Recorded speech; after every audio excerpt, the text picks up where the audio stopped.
Welcome to Keys to the Future, the podcast where we explore the stories, insights, and ideas that inspire the next generation of STEM professionals.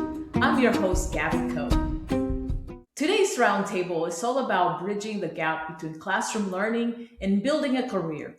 We'll explore internships, research, networking, and the skills that matter most for early career success. Let's get started.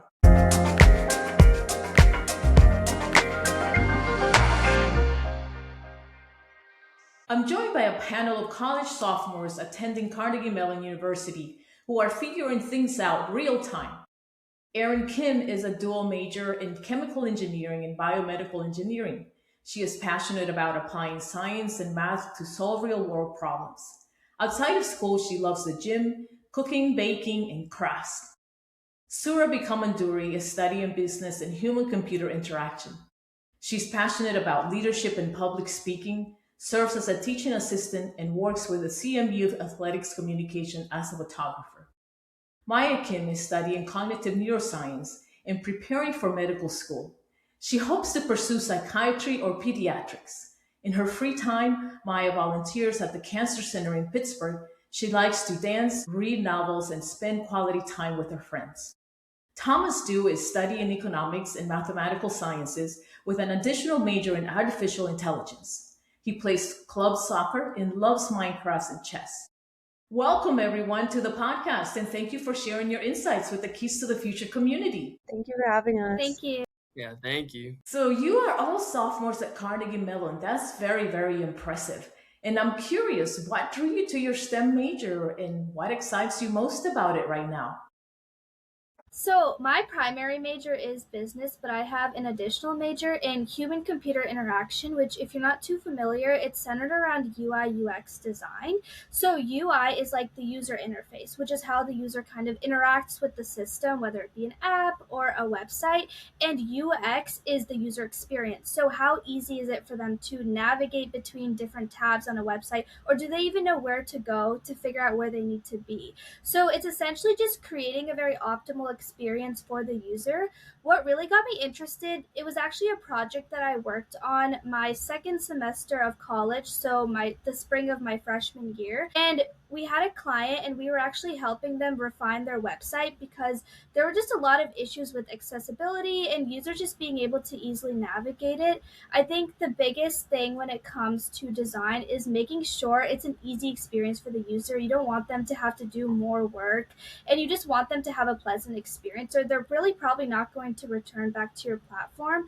So what really excites me about it is how you can really shape the user's experience. And yeah, what got me interested was the project that I worked on. So I have kind of a multi-part major. My main major is economics and mathematical sciences. I think I've always been interested in like stocks and investing as like a kid, and so I really got into economics in high school. And I was also really into like math competitions and just math in general. So when I came to college, I really wanted to pursue kind of a combination of that. So that led me to the economics and mathematical sciences major here at CMU. I'm really interested in kind of the intersection between business aspects and also technological aspects. That kind of relates into my additional major in artificial intelligence. You know, with like in high school, it was exploring using like ChatGPT and Claude, and then kind of that has blossomed into more of a want to learn about how these artificial intelligence agents are made and produced, and that's kind of where I'm at.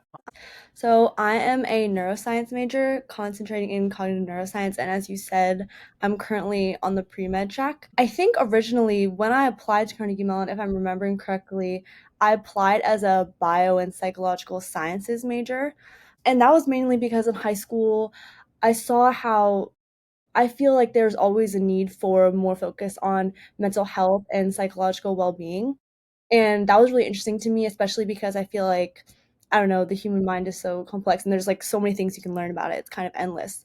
So I was really drawn to that, especially by, the experience of people around me and things like that. But I didn't want to give up my love for science and STEM. I've always really liked chemistry and those kinds of classes. And so I was thinking about when I joined here, I thought about how I could combine those things, and eventually I declared my major as neuroscience and cognitive neuroscience specifically because that concentration allows for more psychology electives and things like that. So, what's funny is actually when I was applying to schools, CMU was the only school I applied as an engineering major for. And I actually, like, throughout high school, had never thought about being an engineer, like, once. But my parents wanted me to apply to CMU because they were like, it's a good school and you should apply. And in high school, I was focused a lot more on environmental science, and my extracurriculars were very focused on forest restoration and trail maintenance and all that stuff. So I applied to CMU as an environmental engineering major because that was the only environmental related major that they had. And then I got in and I decided to come here. But then I took an intro biomedical engineering class because I liked bio in high school a lot, and my parents are also biochemists. I liked that, but then at CMU, you can't do biomedical engineering as a primary major, and people often pair it with chemical engineering. So I took the intro chemical engineering course, ended up really loving it. And yeah, now I'm here. So kind of unconventional, but yeah. I love it. I love it because I mean, there are students that they exactly know what they want to be a major in, even in high school, or as early as high school, right? But there are others that don't. And there are others that start a certain major and then figure out, well, maybe that wasn't for you, or find another path into STEM. And so everybody has, it seems like they had a lot of curiosity into different aspects of STEM, and that's what led you to CMU. And so you all seem to be figuring things out real time. What has been your biggest challenge so far in navigating college as a STEM student? I think one thing is being a STEM major at a school that is primarily STEM. It's very competitive, and there's a lot of people who study a lot, and everyone around you is really smart and qualified. So I think one of the challenges that everyone might struggle with a little bit is imposter syndrome. It's important to know why you're here and be focused on yourself and what you're learning instead of comparing, grades and everything like that to other people around you. And instead of feeling like you're competing with your classmates, like collaborating and just focusing on the learning. I love that. Focus on the learning that you are there to do, and follow your curiosity, right? To what's next in your path. Yeah, I think adding on to that, I think for me, the hardest part has definitely been like the just like the coursework is like really hard, and like the things that we're learning are very in depth. Like we had like a thermodynamics class for chemical engineers, and like that class is like focused on a topic that in chemistry you learn about for like a week, but we go in depth about it. And I think the content is what's the hardest part, and I guess learning how to study properly and learning how to use the resources that you have. So either studying together with friends or using office hours, it's definitely been a learning curve, but very rewarding. Yeah, I would definitely agree. And also I definitely echo, especially what Maya said. I think imposter syndrome is very real. I think anywhere, but especially at a very competitive school like CMU. I think for me, one of the biggest things is definitely having a balance. I think regardless of what major you're involved in, you're going to have your personal life, your extracurriculars. So everyone's going to have a lot going on, but then you also want to make time to kind of bond more with your friends and also stay in touch with your family. So there's always so much happening. I think the biggest thing is to always put yourself first. I think it's very easy to remember, like, oh, I need to get a good grade in this class, this is my future. But if you are burning yourself out just to get a good grade, and then later you're dealing with like health issues, or just your mental health isn't the best, I think that's something that can be very concerning. So I think putting yourself first and then having a balance, not overwhelming yourself and doing what works for you. And kind of, as everyone said so far, like sticking to your own path. Like no one's gonna have the same path as you, and it can seem like someone's doing a lot more, and when you're comparing yourself, that can feel like, oh, I'm not doing enough. But so 100% sticking to your own path and putting yourself first is definitely what I would advise. But yeah, balance is definitely a huge thing. Yeah, I think also like bridging off what Maya said, I think especially here in the tech space, as CMU is one of the best technical schools, especially for computer science in the world, I think there's kind of a culture where people are always trying to get like the best internship they can. And, if you keep comparing yourself to people, on LinkedIn who are posting about their big tech internships, it's really easy to feel like you're kind of falling behind. And I think that that's definitely been something that I myself have struggled with in the past, looking at people who seem a lot further along than I am, but definitely it's really important, I think, to just realize that, everyone goes at a different pace, and an internship does not define, who you are as a person. Absolutely. I love all that feedback. I mean, I am just can't really wait to learn more about how you guys navigate through this career, because a sophomore year and you're having that wisdom already. It's really impressive for all of you. You said focus on yourself and what you're learning. I mean, just focus on your own path and what motivates you to go down the path that you're on. You also said learning how to study and reusing the resources such as office hours, or learning or studying with your friends. I mean, that is just such wisdom early in your college career. And then you said find balance. Mental health is real, and we have to take care of each other, but most importantly, take care of ourselves. I love all of this. So one of the biggest questions students have is how to get that first real world experience. And you mentioned it, Thomas, because getting that first yes seems to be so, to internship seems to be like the hardest thing, right? But have you had an internship or research experience or job yet? And how did you land it? Yeah. So definitely last summer as a freshman, it's definitely really hard to get an internship. So I actually did research here on campus. I worked with an economics professor investigating AI use in healthcare. The way I kind of got that position was just by emailing professors here at CMU. I think, especially at CMU, professors are always willing to bring you onto their projects and have you help out. And so, I sent out a couple emails and a couple of them got back, and then I ended up choosing one. I think definitely there's a lot of opportunities for research here at CMU. And obviously it's great to get, a paid internship, but I feel like as a freshman in college, even a sophomore, any experience is good experience. And especially I feel like as most internships really only take like juniors, being a freshman or a sophomore, getting research on campus is a great experience to have. Absolutely. So, similar to Thomas, I also did research this past summer, and I also had a similar process kind of navigating that and finding an opportunity like that. So, I worked under an entrepreneurship professor here at CMU. I also sent an email, and eventually he got back to me, and then it was kind of like in a casual interview. He was just trying to learn more about what I was interested in doing and learning about, and also kind of the skills that I had and could contribute to the project. So, given that I'm a business major, one of the fields that I'm interested in is entrepreneurship.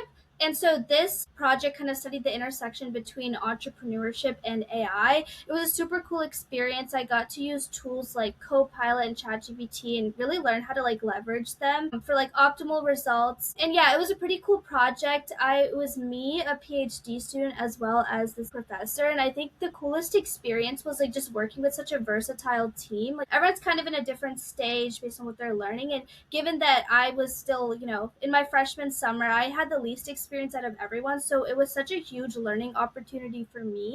So yeah, essentially how I got it was I reached out. And my advice for anyone that's trying to get any type of opportunity is don't hesitate to reach out, because the worst that can happen is people don't reply. So yeah. So I also did research over the summer, and I also got it from cold emailing professors, but I spoke to multiple before deciding which one I wanted to go with. And that for me came down to a matter of fit. So I talked to different professors and what kind of research I would be doing if I was there. And I settled on the one that I did because I thought it had a lot of real world impact, which is what I like about the work that I've been doing. So I studied lipedema, which is a fat disease, over the summer. Right now, there are no ways to really diagnose it. There are no biological markers or anything like that. It's just kind of a guideline, and different websites say different things. So it's really hard to diagnose. And there are also no treatments besides liposuction, which doesn't solve the problem. And so that's what I was doing over the summer. But I also was a pre-college RA for the pre-college program here at Carnegie Mellon. And I also had it was kind of like a pre-internship program where for 2 days I was at a company and they told us about what the intern experience was like there. Like everyone else, I also did research over the summer. For pre-med students, it's less internships that you get. It's mostly research and clinical experience. So clinical experience is usually either volunteering or shadowing. because it's really hard to get a paid position at hospitals as a undergraduate student. So yeah, I've been volunteering throughout the school year. I volunteer at the cancer center that's close by to us. And yeah, over the summer, I did research. I did neuroscience research specifically. Same thing, I also just cold emailed professors, looked up labs that I thought were interesting here. And honestly, some of them don't reply to you or take a really long time between responses. And so it's not very productive. But out of the ones that were being responsive, I got to meet in person, and I chose this lab called Kid Neuro Lab because I was really interested in working with children. I think developmental research is really important and really interesting. So yeah, I met with the PI and she talked about the studies they're doing right then. They're actually doing ongoing studies. They have to do with like geometrical and mathematical reasoning in kids and how it evolves over time. And yeah, so she talked to me about that. And then I met with the lab manager, who is kind of the one who I go through for all of, my schedule and my assignments and things like that. And so I stayed in Pittsburgh over the summer and got to do research, some like data research, like data analysis and things like that, and also in-person behavioral research, which I think is a really fun part of psychological and neuroscience research. We got to, interact with the children and the families, and we use like fMRI and things like that, which is really cool. And I also have continued to do research throughout the school year with them because also CMU has something called the Children's School here.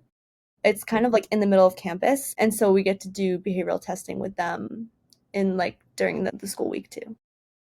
Wow, that's really impressive. Again, you all said cold called people and professors and started, informal networking already to reach out to see what opportunities were there. You also said, don't be afraid to reach out because what's the worst thing that can happen is that somebody doesn't respond.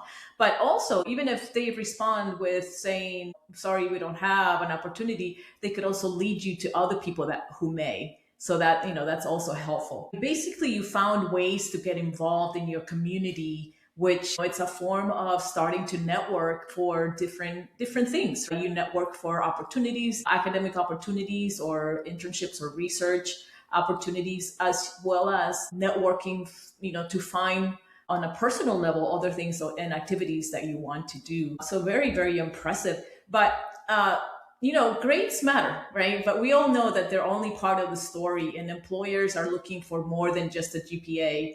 But what skills do you think matter most for landing internships or jobs beyond good grades? I would definitely say the soft skills are huge. You can literally have two resumes, and there'll be two people with the same technical experience, similar leadership experiences, but then one will come in for an interview and really showcase to you how they're really good at working on a team and have really strong communication skills. Well, you might not get that as much from the other applicant. So I think to stand out, the biggest thing is to be strong with your soft skills. Eventually, when you are in a work environment, skills that you bring in, your expertise, your technical skills will be critical. But if you're not able to apply that in a team environment, and if you're not able to stay in good communication with your team, then that's going to be a real struggle. So I definitely say the soft skills are huge, and to highlight that through, for example, leadership experiences or really just like team projects, group projects and classes, that's a great way to highlight that to people that might hire you eventually. But yeah, I definitely say that's very huge and sometimes not really thought about as much kind of going into the process, but then you see that as more as you talk to more people and, get deeper into it. Absolutely. Yeah, adding on to that, I think people who are on hiring committees or, principal investigators, heads of labs and things like that, I think they can sense when people are, interviewing or applying because maybe it's good for their resume or they're doing it for reasons that aren't the right why, Like, I feel like it's important to show that when you're communicating, communication is a huge part, I think, of landing extracurricular things. It's important to show that you have your own reasons, motivations of why you're interested in this, like why you on your own have a desire to go and do this and help, with whatever they're working on, instead of just, kind of like boasting your own accomplishments like that, because everyone who's applying will have similar things to offer. It's really about, like, I think showing about how actually interested you are, how actually curious you are, and that you have the right reasons. I think also in the new age of AI, I think communication and like being able to connect with people is what's really key. So what Surabhi was saying about soft skills, I definitely agree that that is what's most important. I think like landing an interview, for example, can be really hard, but if you have the soft skills to be able to communicate with someone and be show that you're a likable person who works well with other people, then that's definitely what I think is the most important.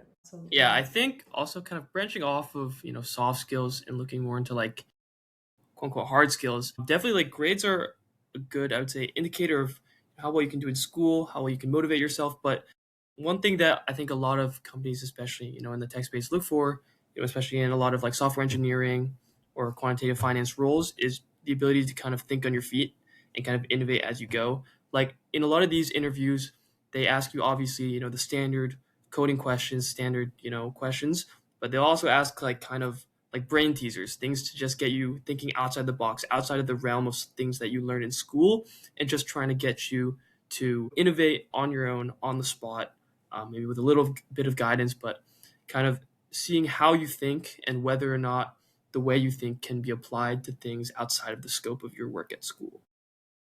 I love it. I keep smiling because I'm just so impressed by all the input, all the things and wisdom that you're already exercising as sophomores in college. Very impressive. And so, I mean, a lot of growth happens outside of lectures and exams, right? You mentioned soft skills and you also mentioned hard skills. They're both important, but I think soft skills are the ones that are going to showcase how well you work in teams, right? Because when you get into the workforce, you will be part of a team and you'll need to be communicating with others and communicate your ideas, right? Because if you keep them to yourself, nobody's going to know what you're thinking, but sharing, being able to communicate those ideas is important in sharing. But a lot of the growth that happens outside of lectures and exams, sometimes without us even realizing it. Have you picked up any skills outside of the classroom that has given you an edge?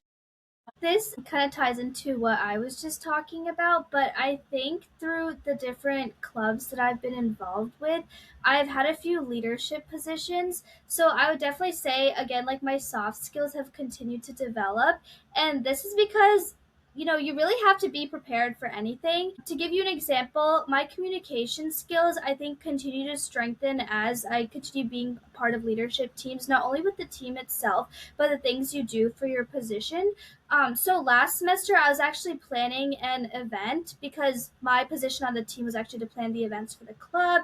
And to give a little bit of context, it was a panel. So I was actually inviting individuals in the Pittsburgh area, and there are professionals within the marketing field. So kind of just a wide variety. One individual was like a professional or a professor in marketing, and then another individual was like the head of a marketing firm, and then another one was from like an advertising agency.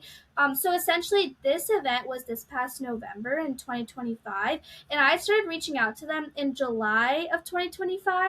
So the reason for this is because you really want to kind of be aware of their time. They are full-time working professionals, and it's about their convenience, and they are, taking this extra time to come and, be a part of your event. So I started reaching out to them very early, but for two reasons. So they wouldn't forget about me in the event, but also because as event planning goes on, things might change. And as logistics get finalized, there are so many updates. So I knew I had to stay in constant communication with all of these speakers. Kind of like setting those reminders for myself and making sure I was very on top of the event really enhanced my communication skills. And I would say that continues to serve me well as I continue, whether it be in like clubs or kind of like for more professional opportunities that I might be looking for. But I definitely say for me, communication has been a really big thing through some of the experiences that I've had. I really love that example because the more you practice, right, something at first, you may, be a little bit hesitant about writing that email or even picking up the phone to talk to somebody who you've never met and a professional. You may feel intimidated or whatever, but taking that first step, I think is so important. And then honing it in by doing it more and more and getting more comfortable with that skill and just developing it even more. Yeah, I actually want to build off that. So one of the most important things if you're a pre-med student is you want to get a lot of patient interaction. something that they look for. And so a lot of the experiences are just like spending a lot of time and honing skills again of communication and just how to interact with people of all different backgrounds and things like that. So I used to volunteer in high school at a hospital too, and I think doing that helped me hone those skills a lot for coming here. And then that also helped with me being able to volunteer at UPMC, which is a really prestigious hospital. And I think when I was applying to be a volunteer, it helps to have that experience and have, the ability to, just interact with people, make sure they feel comfortable and things like that. And that's also translated, into my behavioral research. Interacting with kids has also taught me a lot because interacting with kids is much different than interacting with adults. And yeah, so at least for me, I think one of the most important skills that have given me an edge is being able to communicate with all different people and yeah, make them feel comfortable.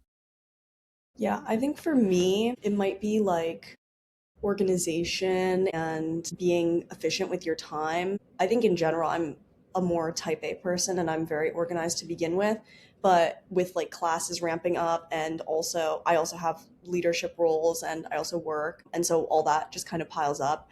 And I've had to learn to be efficient with my time and organize things in a manner so that I can get things done accordingly. And then building off of that, I think the reason why that's so important is because I also value like my downtime a lot too. So the time that I want to go to the gym is like a carved out time that I like take for myself, or having a full hour to make and eat a meal. So like the wellness things as well. Yeah, I think uh, going back to what like Surabhi said in terms of like joining like clubs and stuff, I like was never really great at public speaking and stuff. But last fall, I joined one of like the consulting clubs on campus, and obviously like for consulting, like being able to speak in public, being able to present to a group of judges or a panel or something is very very important. And I think getting practice in public speaking is something that really helped like boost my confidence when talking to people and kind of make it easier to talk to not just bigger groups of people but also smaller groups of people. And I think being able to present, being able to talk is something that's important, not just in these more business related roles, but even in science when you have to present your findings, or even in you know like a journalism class where you have to talk about what you wrote. Like I think being able to like accurately articulate what you want to say is something that everyone should know, and is something that this joining a club on campus helped me a lot with. I think hopefully you can see my big smile. It's all great wisdom. You mentioned organization and time management. If you want to get involved in doing different things besides just hitting the books, right? Time management is very important. And you also said getting out of your comfort zone, Thomas, the class that you took or a club that you got involved for public speaking. I mean, it helps you grow. It all helps you grow. So I'm also curious, behind every success story, there's usually a support system. Who has been your biggest supporter so far besides your family? Are there any professors or peers or mentors that have been your support system over your career so far in college? I would definitely say my friends, which I think what's nice about like the way my friend group dynamic currently works is like I have like engineering friends and then I also have like other friends who are not in my college. So like Maya, Thomas, and Survey are all not in my college, but we're obviously still good friends. And so it's nice to have engineering friends who you can suffer through going to classes together and like exams and problem sets and getting help in that way, and supporting each other more academically versus like an emotional support system, though they both do both. But I would also say what's nice about chemical engineering and the size of my major is it's small enough where you know your professors if you want to. So our class size is about like 40 people. So if you wanted to know your professors, you can get to know them pretty well. And when you do get to know them, they're always very nice and very supportive, both of your education and also your career development and being successful just overall. So there are definitely multiple in place for me. Yeah, I think for me, one of the biggest kind of support systems I've had is actually my like family. I'm part of like the Asian Students Association here. There's like a system, like there's like a family tree system where like a sophomore might pick up like two freshmen, and those freshmen might pick up two people in the next year. Actually, me, Aaron, and Maya are actually like in the same family, and we're all like twins technically in the family. Like we all have like the same big, and I think like definitely having a family, a good group of people that you're close to is something that's really nice for relaxing and stuff, but also having kind of a network to, especially upperclassmen is something that I think has been really important in terms of, getting through academics, getting advice on, school and internships and stuff. So I think just joining groups in general is something that's really, really helpful. I'm obviously part of the Asian Students Association. I'm part of like club soccer. So there are a lot of upperclassmen there who can give referrals for internships, who can help me out with, homework sometimes. And definitely just joining all these groups is something that's really, really vital to, I guess, my success in college. Absolutely. I think that besides my family, my biggest support system is also my friends, because being a STEM major is a big workload, and there are some people here who spend like almost all of their time just working, just studying, and I think that that's not a great, balance of well-being, and so it's really important to have people that you can just decompress with. Obviously there's people in your major and things like that who can support you academically, but also just having support, emotionally is so important, especially in college when you're trying to figure everything out and it's a huge transitional phase. So having people that I can come back to like at the end of a really long day, and just like decompress with is like really, really important to me. And yeah, I think one of the ways to make sure you have that support system is just getting involved a lot. I mean, I think I met like all of my friends like the first week of school. Just like putting yourself out there, joining things increases your chance of finding those people that can be there for you. Absolutely. Absolutely. So that brings us to something that almost everyone struggles with, but rarely admits, myself included. Do you feel networking is intimidating, and how do you get past that? Yeah, I actually really, honestly, I dislike networking. When I applied to like the consulting club here on Intepper, like part of the process is like, going on coffee chats with, current members. And it's definitely something that was kind of intimidating to me, like to begin with, because it's like just like a random person that you don't really know that you have to talk to. You have to find a way to make good conversation for 30 minutes so that they like you. You learn a lot, and you don't come off as like transactional. I think that that's very hard to do, and it's something that I still like kind of try to shy away from still to this day. But I think it is really, really important because obviously, in terms of especially like club applications, like a lot of it is, who you know and how much they can vouch for you in deliberations. And it's kind of the same in like recruiting for internships. Like if you can have a coffee chat with, the recruiting manager for a certain office and they can really vouch hard for you, you can kind of at least get to an interview round, or you can get past an initial screening round at least. And it's something that can really open up a lot of doors for you. And so I think it's really, really important to know. Yeah, absolutely. I definitely agree. Networking is very critical in like the career search or really just like getting to know people. I think sometimes people think of networking as just like talking to industry professionals, but it's also literally just getting to know the people in your major and the school that you go to. For me, I think it kind of depends. You can probably tell by now I'm a massive extrovert and I love like meeting new friends and talking to new people. However, networking is also it's a very long process, and whether it's like having the discussion with someone or reaching out to them in the first place or following up with them with a thank you email, as like it's very important to do. And then also keeping those connections warm, like maybe sharing an update about some new initiative that you got involved in or something new that you did. And so I think the networking process itself I do enjoy, just because my nature very much gravitates towards like meeting new people and just like fostering new relationships. This also like kind of translates into mentorship. Like so much of the alumni that I've networked with, they're so open to like talking to you and taking the time out of your day to get to know you. So I think it is definitely a very valuable experience. But it is a long process. So I definitely think, there's like different aspects to it, but putting the time into it, not overwhelming yourself too much and kind of spacing it out is definitely something that helps me as well. Yeah, I think with networking, I would say that I enjoy it. I think it's definitely harder when you don't have a lot of common ground with someone, but the people who I have talked to, they're usually all CMU alumni and they did the same major that I did and have similar interests. So I think finding common ground is not terribly difficult. I think it can definitely be intimidating and overwhelming when that person has a lot of seniority in a company versus someone who is a more recent graduate where you feel like a little bit more connected and closer with them. That makes sense. Yeah, I think I probably have the least amount of networking experience out of everyone here because, like I'm going to be applying to medical school. I'm not going to be, looking for a job right out of college and things like that. And also I don't have, the same kind of internships that are kind of, part of other majors. But in terms of talking to people who are more experienced than you, which obviously I've had to do, I think, yeah, it's definitely really easy to, feel very self-conscious and feel like, you don't know a lot. But it's important to remember, like, you don't know as much yet as the people who have had so many more years of experience than you. And it's okay to ask questions and not know things because I think that makes you seem more genuine to people. And yeah, just to be, true to yourself and, just be, open and honest about things. And yeah, don't be afraid to ask questions. That's very important. Absolutely, I agree that with that. Don't be afraid to ask questions.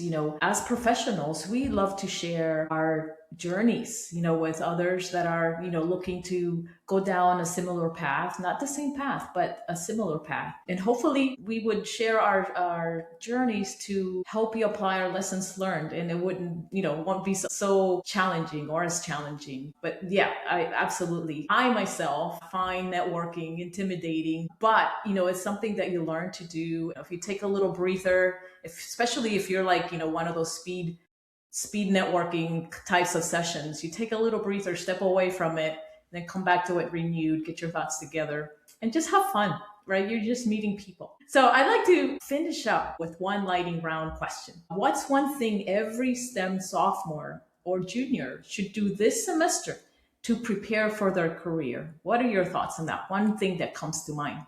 Probably say for me, just to have an open mind. I think, just to like be open to like different types of opportunities. Obviously, there's like the ideal picture that someone will have for like maybe what they want their summer to look like or something that they want to get involved in over the semester. But you never know who you're going to meet. You could foster like really cool relationships and then get involved in something really cool. So I'd say instead of like kind of sticking or like being married to a certain idea of what you want to experience or the goals that you have for the semester, like continue working through those goals, but be open to something else. And you never know what you might find or might enjoy. Yeah, I actually was going to say something similar.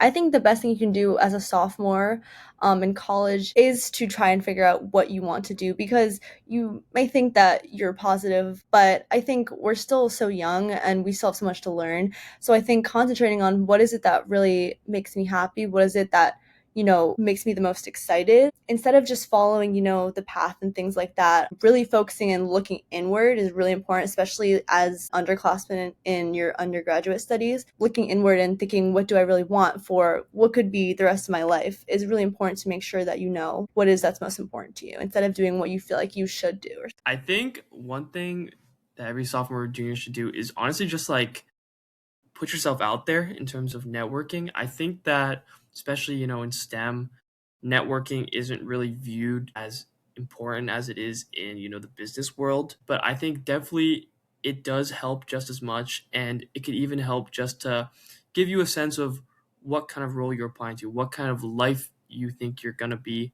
living in the future in that role. Just help you decide what you want to focus on in the future, as well as just, getting a network of connections out there. I'm going to say a less career related one, but I would say like getting to know more people. So kind of related to networking, but I would say more so like getting to know your professors well and your friends well. Cause I think sophomore year is when things in college really like settle down. Whereas like freshman year, everyone is out there doing everything.